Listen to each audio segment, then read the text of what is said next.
Mes amis Verseaux, bonjour et bienvenue sur la chaîne Tarot à Merveille. Pour votre tirage général, ceux qui me découvrent, soyez les bienvenus. J'espère que vous allez bien. Allez, c'est parti. Écoutez-moi bien. Ce que je m'apprête à partager avec vous, je ne l'ai jamais formulé de cette manière. En 47 ans de pratique, de recherche, d'écoute, j'ai vu beaucoup de choses, des messages forts, des énergies puissantes. Des moments de grâce où la clarté traverse le voile comme un rayon de soleil perce un ciel d'orage. Mais ce qui se présente aujourd'hui est d'une précision que je n'avais encore jamais rencontrée. Et cette précision n'est pas pour tout le monde. Elle est pour vous, spécifiquement pour vous. Pour la personne qui regarde cet écran en ce moment et qui sent là dans sa poitrine que quelque chose vibre, ne quittez pas cette vidéo. Ce qui suit va assembler des pièces de votre vie que vous pensiez n'avoir aucun lien entre elles.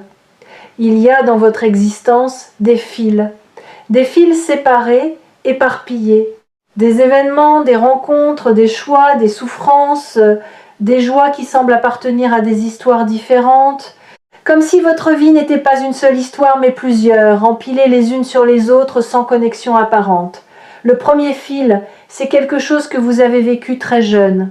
Un moment fondateur que vous minimisez peu, être aujourd'hui, parce qu'il semble petit vu de l'extérieur, mais qui a laissé en vous une empreinte profonde.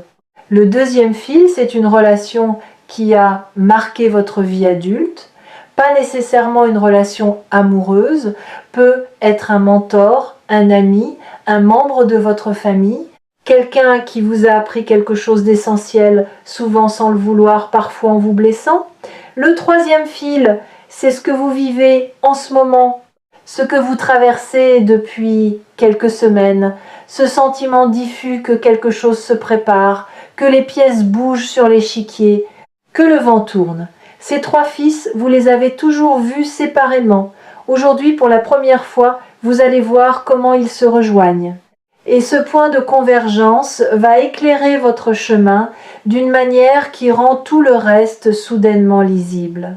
Commençons par le premier fil. Ce moment de votre enfance. Je ne connais pas les détails de votre histoire, mais je sais ceci. Il y a eu un moment dans vos premières années où vous avez compris quelque chose que vous n'auriez pas dû comprendre si tôt. Une vérité sur le monde, sur les adultes, sur la nature de la vie, que les autres enfants autour de vous ne voyaient pas. Peut être que vous avez perçu une injustice que les adultes faisaient semblant de ne pas voir. Peut être que vous avez ressenti la douleur de quelqu'un qui souriait. Peut être que vous avez eu une intuition si forte, si précise, que personne ne vous a cru quand vous avez essayé de l'exprimer. Et à ce moment-là, une décision silencieuse s'est prise en vous. Pas une décision consciente, une décision de survie. Vous avez décidé de fermer une porte. La porte de cette perception trop aiguë, trop fine, trop dérangeante pour un monde qui ne voulait pas l'entendre. Cette porte fermée, vous l'avez presque oubliée. Elle fait partie des murs de votre psyché depuis si longtemps que vous ne la distinguez plus. Mais elle est là. Et derrière elle, intacte, attend la capacité que vous avez scellée ce jour-là. Votre capacité à voir ce que les autres ne voient pas, à sentir ce qui se cache sous les surfaces, à entendre les mots derrière les mots.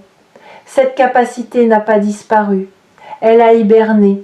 Et les tremblements que vous sentez depuis quelque temps, ce sont les premiers signes de son réveil. Passons au deuxième fil. Cette relation marquante. Il y a une personne qui a traversé votre vie et qui a laissé une trace disproportionnée par rapport au temps passé ensemble. Peut être que cette personne est encore dans votre vie. Peut être qu'elle en est sortie. Mais son empreinte reste. Et cette empreinte a une forme particulière. Cette personne vous a montré, peut être involontairement, ce que vous ne vouliez pas voir en vous-même, pas vos défauts, vos forces. Elle vous a reflété une version de vous que vous n'étiez pas prêt à accepter, trop lumineuse, trop puissante, trop réelle. Et face à ce reflet, vous avez fait l'une des deux choses suivantes. Soit vous vous en êtes éloigné et effrayé par ce que vous voyez, Soit vous vous êtes accroché à cette personne en confondant sa lumière avec la vôtre, en croyant que sans elle, cette version meilleure de vous cesserait d'exister. Dans les deux cas, la leçon est la même. Ce que vous voyez dans cette personne existait déjà en vous. Le miroir n'invente pas l'image, il la révèle. Et cette personne, qu'elle soit encore présente ou depuis longtemps partie, a joué un rôle précis dans le plan de votre vie. Elle est venue déposer une graine, la graine de la reconnaissance de soi. Et cette graine, arrosée par le temps, par les épreuves, par les larmes versées, les silences habités, est en train de germer maintenant. Maintenant, le troisième fil, le présent, ce que vous vivez en ce moment, cette sensation de veille, de préparation, d'anticipation sans objet précis n'est pas de l'anxiété, c'est de la prescience. La conscience avant l'événement. Votre être tout entier sait que quelque chose approche et il se prépare. Pas en accumulant des provisions ou en construisant des murs, en s'ouvrant, en se rendant disponible, en faisant de la place pour ce qui n'existe pas encore dans votre réalité mais qui existe déjà dans votre champ de potentiel. Et voici le moment où les trois fils se rejoignent. Fermez les yeux une seconde, juste une seconde. Et visualisez ces trois fils. Un fil doré, celui de l'enfance et du don originel, un fil rouge, celui de la relation qui a éveillé ce que vous refusiez de voir. Un fil blanc, celui du présent, de cette ouverture que vous sentez grandir en vous. Voyez-les s'approcher les uns des autres, se toucher, s'entremêler. Et au point exact où ils se croisent, une lumière s'allume. Pas aveuglante, chaude, précise. Comme la flamme d'une bougie dans une pièce sombre qui soudain révèle que la pièce était remplie de trésors depuis le début. Vous n'étiez pas dans une pièce vide. Vous étiez dans une pièce riche, mais sans lumière pour le voir. La lumière vient d'arriver, et elle ne s'éteindra plus. La capacité que vous avez fermée dans l'enfance, la leçon que cette personne marquante vous a apportée, et l'ouverture que vous vivez en ce moment. Ces trois éléments ne sont pas trois histoires séparées, ce sont trois actes d'une seule et même pièce. Le premier acte a installé le don, le deuxième acte l'a éveillé par friction, le troisième acte, celui que vous vivez maintenant, le libère. Et quand un don se libère après avoir été contenu pendant des décennies, l'énergie qui se dégage est immense. C'est un barrage qui s'ouvre. C'est une rivière retenue qui retrouve enfin son lit naturel. Et cette énergie va se manifester dans votre vie d'une manière que vous ne pouvez pas encore imaginer, mais que vous sentirez dans chaque cellule de votre corps. Le message précis dont je parle, celui que je n'ai jamais vu avec autant de clarté, c'est celui-ci. Vous n'êtes pas en train de commencer quelque chose de nouveau. Vous êtes en train de terminer quelque chose de très ancien. Un cycle qui a commencé bien avant que vous en ayez conscience, un cycle de fermeture et de réouverture, de perte et de retrouvailles, d'exil et de retour, et la fin de ce cycle, c'est maintenant. Pas dans un futur abstrait, maintenant. Il y a un mot pour ce que vous vivez, mais ce mot est souvent mal compris. Ce mot, c'est alignement. On entend ce terme partout dans les livres, dans les vidéos, dans les conversations sur le bien-être, mais l'alignement véritable n'a rien à voir avec l'image paisible qu'on en donne habituellement. L'alignement véritable est un acte de courage radical. C'est le moment où vous cessez de vivre selon les attentes des autres et commencez à vivre selon votre propre boussole intérieure, et ce moment est rarement confortable. Il est souvent accompagné de doutes, de solitude et de cette sensation vertigineuse de n'avoir plus de sol sous les pieds. Mais voici ce que le vertige ne vous dit pas. Vous n'êtes pas en train de tomber. Vous êtes en train de voler. Pour la première fois, et ceux qui n'ont jamais volé confondent toujours l'envol avec la chute. Je veux m'arrêter un instant sur cette confusion, parce qu'elle est au cœur de ce que beaucoup d'entre vous traversent. Vous sentez que quelque chose se détache, que des certitudes qui vous portaient depuis longtemps perdent leur solidité, que des repères familiers deviennent flous. Et votre mental interprète ce détachement comme un effondrement, comme si vous perdiez pied, comme si tout ce que vous aviez construit se défaisait. Mais ce qui se défait, ce ne sont pas vos acquis, ce sont vos limitations, ce ne sont pas vos forces qui vacillent, ce sont vos chaînes qui se desserrent. Et quand des chaînes se desserrent, il y a toujours un moment de déséquilibre. Ce moment où le poids que vous portiez disparaît soudainement et où votre corps, habitué à compenser, titube. Ce n'est pas de la faiblesse, c'est le premier instant de liberté. Et la liberté, au début, ressemble étrangement au vide. Vous avez peu être aussi remarqué que vos priorités se réorganisent d'elles-mêmes. Des choses qui vous semblaient essentielles il y a quelques mois vous paraissent aujourd'hui secondaires. Des préoccupations qui occupaient tout votre espace mental se sont réduites, comme des meubles trop encombrants qu'on aurait poussés contre les murs pour libérer le centre de la pièce. Et dans cet espace central libéré, quelque chose de neuf émerge. Pas encore totalement formé, pas encore nommable, mais présent, vivant, palpable.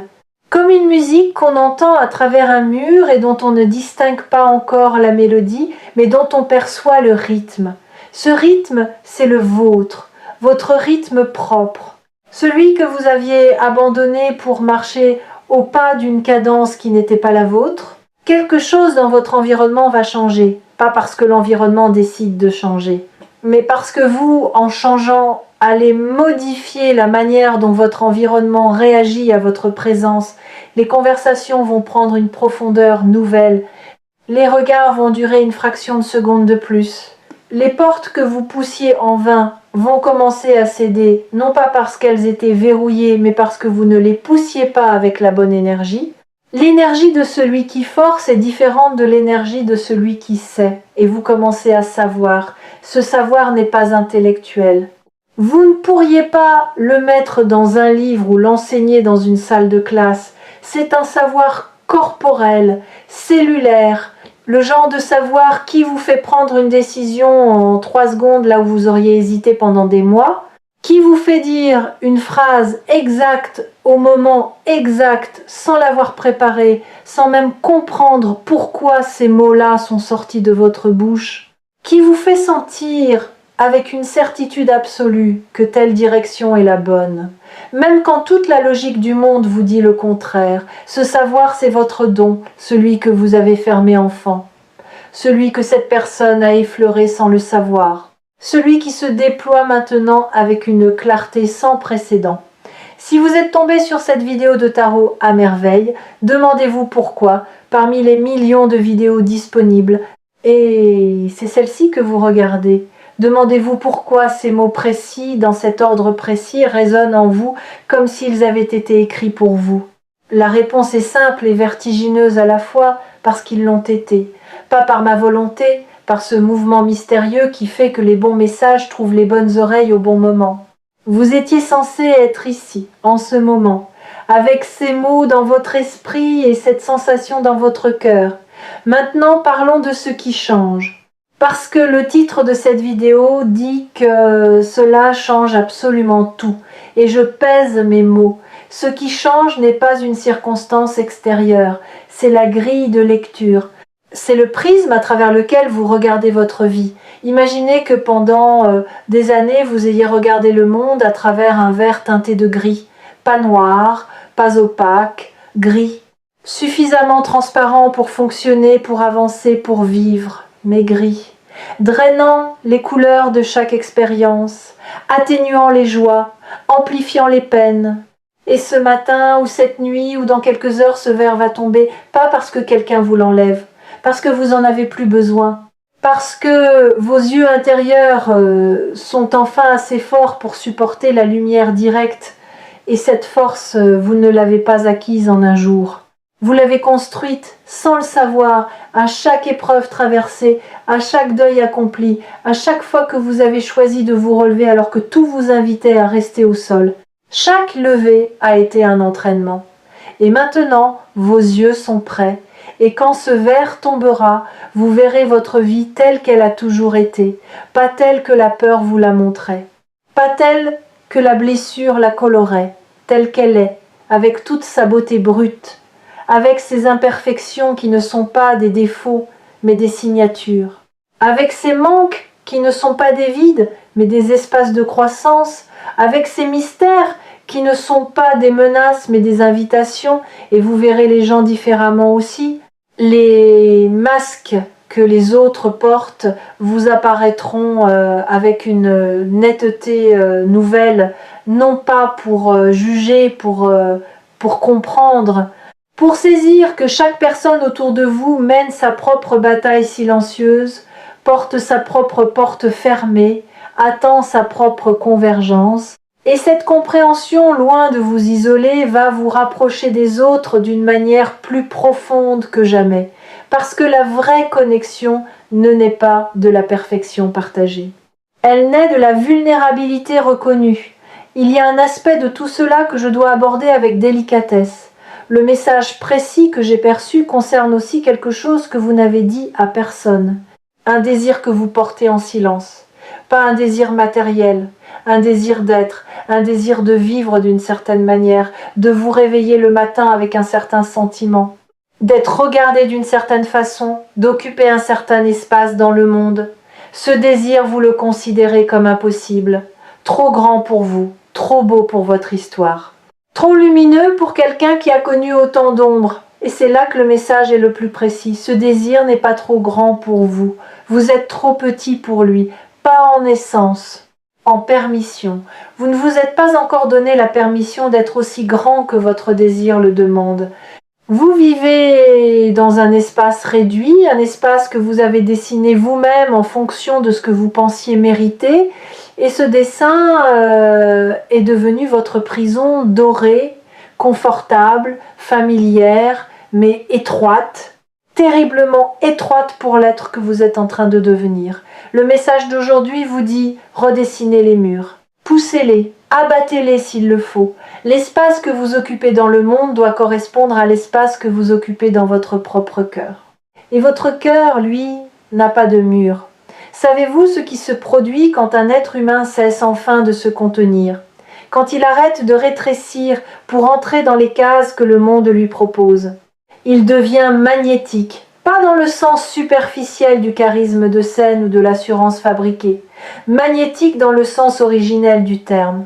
Il attire à lui ce qui lui correspond et repousse naturellement ce qui ne lui correspond pas, sans effort, sans stratégie, par simple résonance.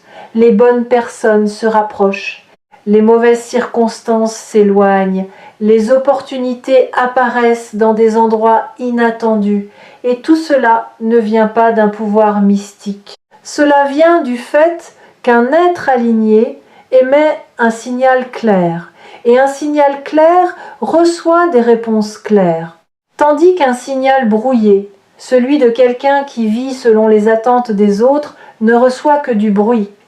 Votre signal est en train de se clarifier. C'est peut être la transformation la plus importante de toute votre vie. Et elle se produit si silencieusement que même vous ne la mesurez pas encore pleinement. Mais les effets vont devenir visibles dans vos relations, dans votre travail, dans votre rapport à vous-même, dans la manière dont les gens réagissent à votre présence. Vous allez remarquer des changements subtils, des sourires qui durent un peu plus longtemps, des propositions qui arrivent sans que vous les ayez sollicitées, des conversations qui prennent spontanément une profondeur que vous n'aviez pas initiée. Ce sont les premiers échos de votre nouveau signal, les premières réponses à la fréquence que vous émettez désormais. Je veux vous parler de la peur qui va se manifester, parce qu'elle va se manifester pas comme une attaque, comme un test, le dernier test avant le passage. Quand vous êtes sur le point de franchir un seuil important dans votre évolution, la peur se présente sous sa forme la plus sophistiquée. Elle ne vient plus comme une terreur brute. Elle vient déguisée en prudence, en sagesse, en bon sens. Elle vous dit des choses raisonnables, des choses que tout le monde autour de vous approuverait. Attends encore un peu, ce n'est pas le bon moment, tu n'es pas encore prêt, sois réaliste. Et c'est justement parce que ces arguments semblent si raisonnables, qu'ils sont si dangereux, Parce que la raison est parfois l'outil le plus efficace de la peur. Alors comment distinguer la véritable prudence de la peur déguisée? Il y a un test simple. La prudence vous ralentit mais ne vous arrête pas. La peur vous paralyse. La prudence dit « allons-y doucement ». La peur dit « n'y allons pas ». Si ce que vous ressentez face à une décision est un ralentissement, c'est de la sagesse. Si c'est un blocage total, un mur de rationalisation qui s'empile sur lui-même pour justifier l'immobilité, c'est la peur. Et face à la peur, la seule réponse qui fonctionne n'est pas le combat, c'est la traversée. On ne vainc pas la peur en la combattant, on la dépasse en marchant à travers elle. Et de l'autre côté, toujours, se trouve exactement ce que la peur essayait de vous empêcher de rejoindre. Ce qui se passe dans votre vie en ce moment est le résultat de 47 ans de pratique concentrés en un seul point de clarté, et ce que cette clarté révèle est limpide. Les fidèles de tarot à merveille savent reconnaître les moments où un message les traverse plutôt que de simplement les effleurer. Et ce message-ci traverse, il va profond, il touche des couches que vous protégiez depuis longtemps. Laissez-le faire son travail. Il y a quelque chose que je veux que vous fassiez après cette vidéo, pas un rituel compliqué, pas une méditation de 2 heures, quelque chose de simple mais de profondément significatif. Trouvez un moment de silence, 5 minutes, peut être ce soir, peut être demain matin avant que le monde ne se réveille. Et dans ce silence, posez-vous une seule question, pas à votre mental, à votre cœur. La question est celle-ci. Si je n'avais peur de rien, qu'est-ce que je ferais dès demain? Ne cherchez pas la réponse. Laissez-la venir. Elle viendra peu, être sous forme de mots, d'images, de sensations. Peu, être pas pendant le silence lui-même, mais après, sous la douche, en conduisant, en pleine conversation avec quelqu'un. Elle surgira au moment où vous ne l'attendrez plus, et quand elle surgira, vous la reconnaîtrez immédiatement. Pas parce qu'elle sera spectaculaire, mais parce qu'elle sera vraie, d'une vérité qui ne nécessite aucune justification, qui se suffit à elle-même, qui tient debout sans argumentation. Cette réponse est le prochain pas le grand plan, pas la stratégie sur 10 ans. Le prochain pas, un seul. Et ce seul pas, posé avec conscience et courage, contient en lui tous les pas qui suivront. Comme un gland contient un chêne entier. Comme un premier mot contient un livre entier. Le potentiel total de votre transformation est concentré dans ce geste unique que vous ferez quand la réponse vous aura trouvé. Les 3 fils de votre vie, celui de l'enfance, celui de la relation marquante, celui du présent, sont maintenant tressés. Ils forment une corde solide, une corde qui ne vous tire pas vers le haut par la force, une corde qui vous soutient pendant que vous grimpez, à votre rythme, avec vos mains, avec votre souffle, avec la dignité de celui qui sait que l'ascension lui appartient. Personne ne peut faire ce chemin à votre place, mais personne ne peut non plus vous empêcher de le faire, pas même vous. Parce que le mouvement est lancé, le barrage est ouvert, la rivière coule, et une rivière ne remonte pas à sa source. Alors cessez de douter de ce que vous ressentez. Cessez de chercher des confirmations extérieures pour ce que votre intérieur hurle déjà. Cessez de demander la permission à ceux qui n'ont pas accès à votre carte. Votre carte est unique, votre chemin est unique. Et le message d'aujourd'hui, le plus précis que j'ai jamais perçu, vous confirme que vous êtes exactement là où vous devez être pour que la suite se déploie. Tout change, pas autour de vous, en vous. Et quand ça change en vous, tout le reste suit, inévitablement, irrévocablement, magnifiquement. Merci d'avoir été là jusqu'au bout. Si vous sentez que ce message porte une vérité qui vous concerne, partagez-le, pas pour moi, pour la personne qui, comme vous il y a quelques minutes, est sur le point de cliquer sur cette vidéo sans savoir encore que sa vie est en train de changer. Et n'oubliez pas que Tarot à merveille sera toujours là quand vous aurez besoin d'un rappel. Quand les fils de votre vie sembleront à nouveau séparés, quand le doute brouillera la clarté, revenez, écoutez, et rappelez-vous que la convergence a déjà eu lieu, qu'elle est irréversible, et que le meilleur de votre histoire est encore devant vous.